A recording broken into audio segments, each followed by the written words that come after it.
Hello，大家好，歡迎返嚟我嘅 channel，我係啫喱。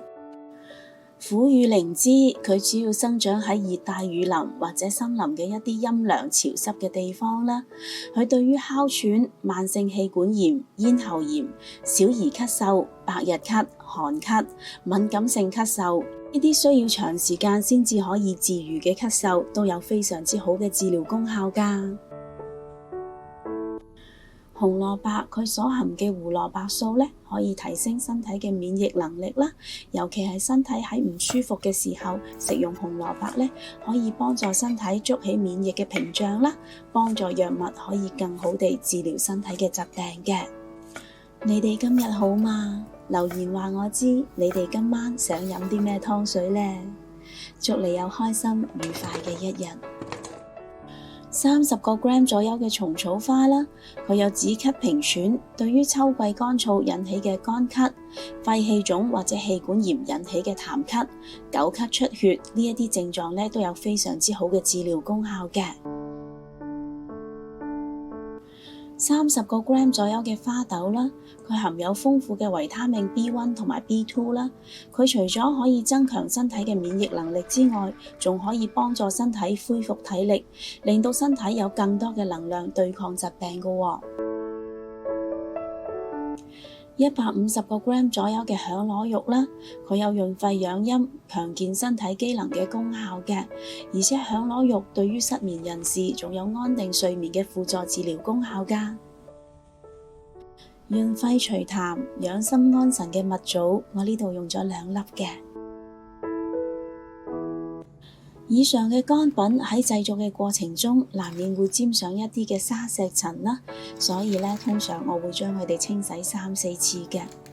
若果你對我嘅食譜有任何疑問嘅話，請你將個問題寫低喺下邊評論區嗰度啊，我係非常之咁樂意同大家一齊討論㗎。同埋我會將呢一個湯嘅所有食材用料 list 咗喺呢條片嘅最後啦。若果各位有興趣煲呢一個湯嘅話，請你將呢一條片睇到最後就可以一目了然㗎啦。我呢度咧仲準備咗2塊浸咗30分鐘嘅陳皮啦，佢有化痰止咳、調整呼吸嘅功效啦，對於久咳不癒有非常之好嘅治療功效㗎。雪耳佢同燕窩一樣，都擁有補肺益氣、養陰潤燥嘅功效啦。對於肺虛久咳或者係病後虛弱嘅人士咧，係尤其適合嘅喎。咁我通常會將啲雪耳煲耐啲嘅，因為咧我要將雪耳嘅黏液煲出嚟啦，咁樣先至會更加滋潤，令到潤燥嘅功效更加突出㗎。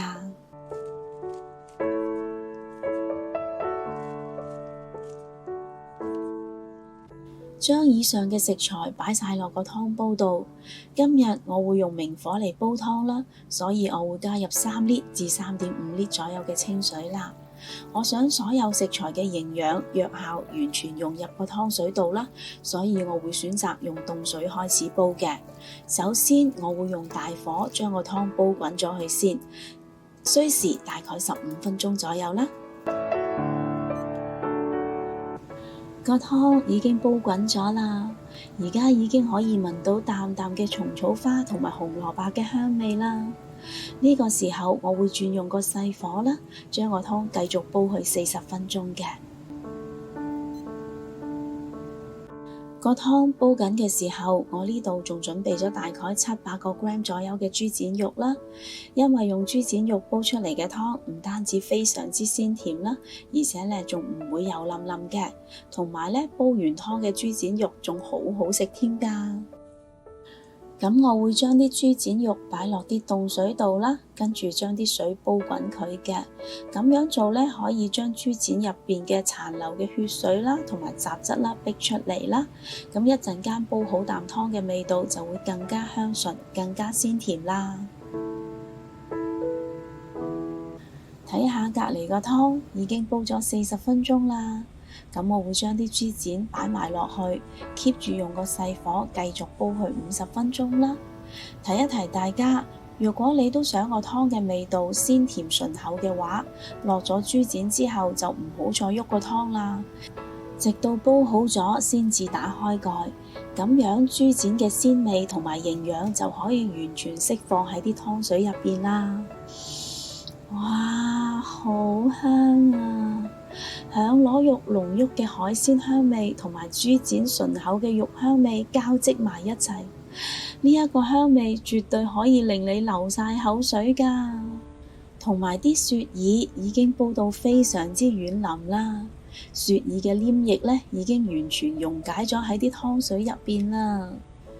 呢個湯濃郁得嚟，唔會油淋淋。無論係老人家、小朋友或者係需要減肥嘅人士呢，飲呢個湯水都唔會增加身體嘅負擔㗎。呢個湯飲落呢，口感係非常之順滑啦，味道鮮甜濃郁，而且呢飲完之後喉嚨會覺得非常之滋潤，好似有一層薄薄地嘅保護膜保護住個喉嚨咁樣嘅。